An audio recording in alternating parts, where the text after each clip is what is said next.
और अपनी wife Karen से मिलता है। दिखाया जाता है कि एक जॉन नाम का आदमी काम से घर आता है और अपनी वाइफ कैरन से मिलता है जो कुकिंग कर रही होती है। जब जॉन कैरन से बात करता है तो वो उससे बात नहीं करती। उस दिन रात को वो मूवी देखते हैं और जॉन फिर से बात करने की ट्राई करता है, लेकिन उसे फिर से वही रिस्पॉन्स मिलता है। तो वो लिविंग रूम से बाहर जाने की सोचता है, पर कैरन उसको रोकती है और बोलती है कि उसे कुछ बात करनी है। वो हेजिटेट करती है पर कुछ इरेलीवेंट सा बोलती है। अब अगले दिन जॉन काम के लिए रेडी होता है और बाथरूम में जाता है। जैसे ही वो मिरर में देखता है तो उसे एक स्ट्रॉन्ग इम्पैक्ट फील होता है जो उसके बाथरूम की सीलिंग में एक होल क्रिएट कर देता है। और जॉन होल से देखता है तो उसे कुछ फाइटर जेट दिखते हैं। वो फटाफट से अपने अपार्टमेंट से बाहर जाकर देखना चाहता है कि ये क्या हो रहा है। तभी कैरन उसे बुलाती है और फिर से कुछ इंपॉर्टेंट बोलने का ट्राई करती है। बाहर जाकर वो शॉक हो जाता है जब वो एक प्लेन को नियर बाय बिल्डिंग में क्रैश होता हुआ देखता है। उसके पीछे खड़ा हुआ आदमी बोलता है कि ये एकदम बिल्कुल 9/11 के जैसा है, जिसके बारे में जॉन को कुछ नहीं पता।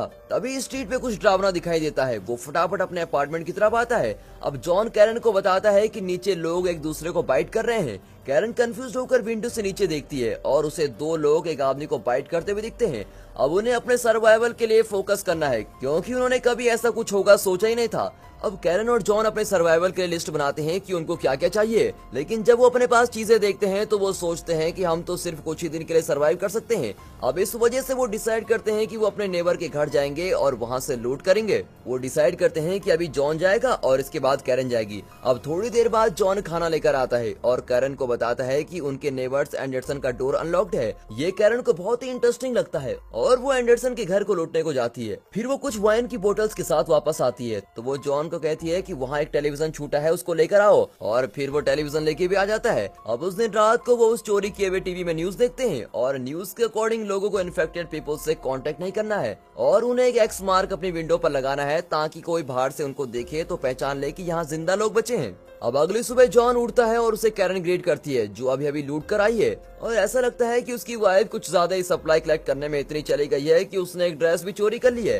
अब कुछ देर बाद जॉन सोचता है कि उन्हें क्या करना चाहिए अगर कोई इन्फेक्टेड पीपल उनकी बिल्डिंग में एंटर करता है। तो कैरन बोलती है कि वो सिर्फ अपने आप को डिफेंड ही कर सकते हैं और अब वो दोनों प्रैक्टिस करते हैं कि वो अटैक कैसे करेंगे। फिर वो कुछ वेपन्स और टूल्स तैयार करते हैं और कैरन को अपने घर के दरवाजे के बाहर कुछ आवाज सुनाई देती है और वो एकदम से जॉन को अलर्ट कर देती है और फटाफट से वो डोर ओपन करते हैं ये सोचकर कि रेस्क्यू टीम आई होगी। लेकिन वो खोल के देखते हैं तो एक इन्फेक्टेड पर्सन को बाइट करने का ट्राई करता है पर लकीली वो बच जाते हैं। फिर जॉन बोलता है कि वो इस टाइम स्मोक करना चाहता है और ये सुनते ही कैरन जाकर कबर्ड से सिगरेट्स लेकर आती है और जॉन उससे पूछता है कि क्या तुम्हारे पास कुछ और भी है। अब उसके सरप्राइज के लिए कैरन कुछ इलीगल ड्रग्स लेके आती है और उनको सूंघती है। अब जॉन को ये सब पसंद तो नहीं है पर फिर भी वो ट्राई करता है। फिर थोड़ी देर बाद कैरन उसको एक पिस्टल दिखाती है। अगले दिन कैरन एक गन शॉट की आवाज से उठती है। वो उठकर किचन में जाती है और देखती है कि जॉन उसकी पिस्टल से खेल रहा है और उसने कैरन की मॉम के दिए हुए पॉट को शूट भी किया है। फिर वो उससे गन लेके बाथरूम में शॉवर लेने चली जाती है।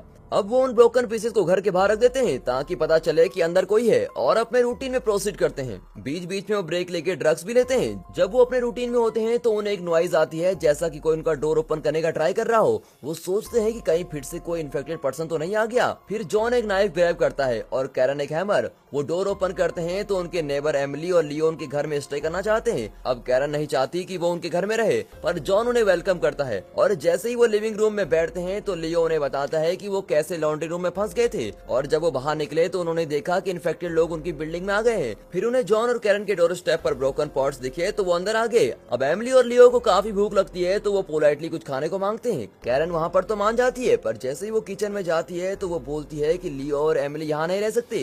एमिली लिविंग रूम में बैठकर कैरन के लिए बहुत बुरा बोलती है कि वो पागल हो गई है जब से उसका अबॉर्शन हुआ है। जॉन और कैरन के डोर स्टेप पर ये साफ साफ दिख रहा था कि दोनों वुमेन के बीच कोई टेंशन है। जैसे ही वो कपल अपनी मील फिनिश करता है तो एमिली एक ड्रेस को नोटिस करती है। वो बोलती है कि उसके पास भी सेम ड्रेस है और लियो बोलता है कि उनके पास भी सेम टेलीविजन है। और ये सुनते ही कैरन और जॉन एक दूसरे को कुछ ऑकवर्ड तरीके से देखते हैं। अब वो ड्रिंक्स के बाद रेस्ट करने का सोचते हैं। एमिली पूछती है कि वो कहाँ स्टे करें तो कैरन उनको बोलती है तुम्हें फ्लोर पर सोना है। अब एमिली ऑफेंड फील करती है और फिर भी लियो के साथ फ्लोर पर सो जाती है। कैरन फिर अपने नेबर कपल को परेशान करने के लिए रात में एक स्टंट पुल करती है। वो लाउड वॉइसेस निकालती है और प्रिटेंड करती है कि वो इंटेंस टाइम स्पेंड कर रही है जॉन के साथ। अब एमिली भी लियो के ऊपर बैठकर लाउड वॉइसेस निकालती है। फिर कैरन अब जॉन को बोलती है कि वो उसके पीछे से हिट करे और जब वो करता है तो वो बहुत ही लाउड होता है। अब अगले सुबह वो ब्रेकफास्ट पर मिलते हैं और कैरन उन्हें साफ करने को बोलती है। एमिली को ये पसंद नहीं आता और वो अपने हस्बैंड को उनको मारने को बोलती है। अब थोड़ी देर बाद कैरन और जॉन सोफे पर सो जाते हैं और दूसरा कपल उन्हें स्टेप करने का सोचता है।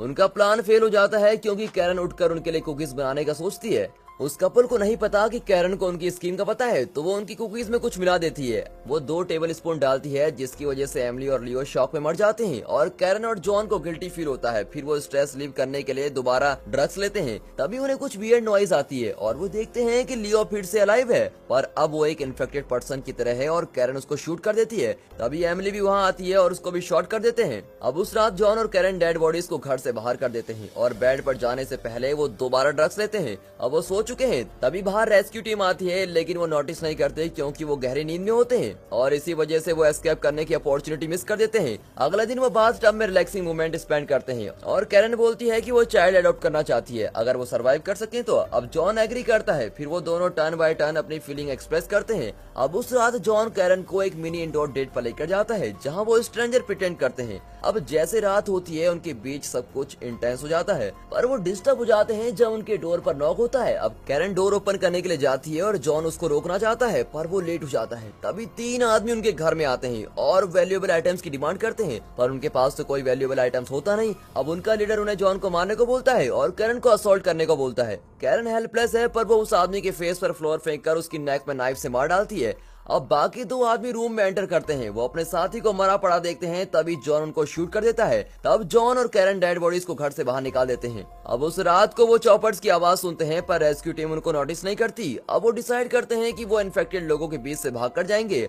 अब अगले दिन वो प्लान एग्जीक्यूट करते हैं, लेकिन वो जितनी स्पीड से गए होते हैं उतनी स्पीड से वापस आ जाते हैं क्योंकि बाहर बहुत ही इन्फेक्टेड लोग होते हैं। लेकिन इसी बीच किसी इन्फेक्टेड पर्सन ने कैरन के लेग पर काट दिया होता है और अब वो थोड़ी देर में वो भी इन्फेक्ट हो जाएगी। अब जॉन गारंटी करता है कि एक फार्मा कंपनी है जो इसकी वैक्सीन देगी और इस एश्योरेंस के साथ वो सोने चले जाते हैं। रात को सोते हुए कैरन को नाइटमेयर आता है कि वो अपना कंट्रोल लूज कर रही है। फिर वो वहाँ से जाने का फैसला करती है, पर जॉन उसको डोर की तरफ जाते हुए देखता है और उसको रोक देता है। जॉन अब उसे अपना खून देता है और बोलता है कि इसको पियो, तुम थोड़ी देर शांत रहोगी। लेकिन कैरन अपनी हंगर को डिनाई करती है, पर जॉन उसको पीने पर मजबूर करता है। अब अगले दिन जॉन और कैरन विंडो के पास खड़े होकर सोचते हैं कि शायद अब वो ही बचे हैं पूरी सिटी में। अब इसको अपना लास्ट डे मानकर जॉन अपने सारे प्लान्स कैरन को बताता है। जॉन बताता है कि कैसे रेस्क्यू टीम आएगी और कैरन को वैक्सीन मिलेगी। जॉन बिना शर्माए बोलता है कि वो अपनी वाइफ के साथ ओल्ड होना चाहता है और कैरन भी सेम चाहती है। फिर वो दोनों टीयर्स में हो जाते हैं, पर कैरन बोलती है कि उसे बाथ लेना है। फिर वो बाथरूम में अपने आप को मारने का सोचती है। तभी जॉन वहाँ आकर उसको देख लेता है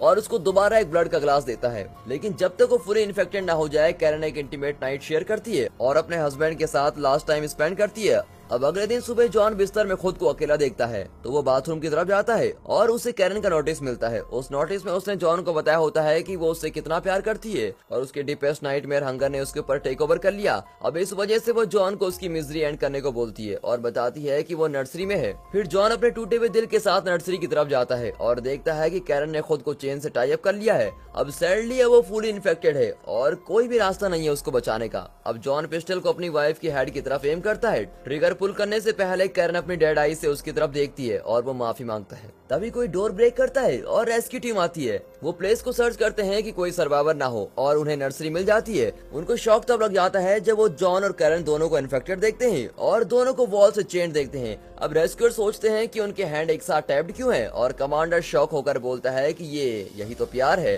अब रेस्क्यूअर्स डिसाइड करते हैं कि वो दोनों को शूट कर देंगे। आखिर में जॉन अपने प्यार को नहीं मारता और उसके साथ खुद भी मरने को तैयार हो जाता है। आपको ये मूवी कैसी लगी कमेंट करके जरूर बताइएगा और अगर वीडियो पसंद आई हो तो वीडियो को एक लाइक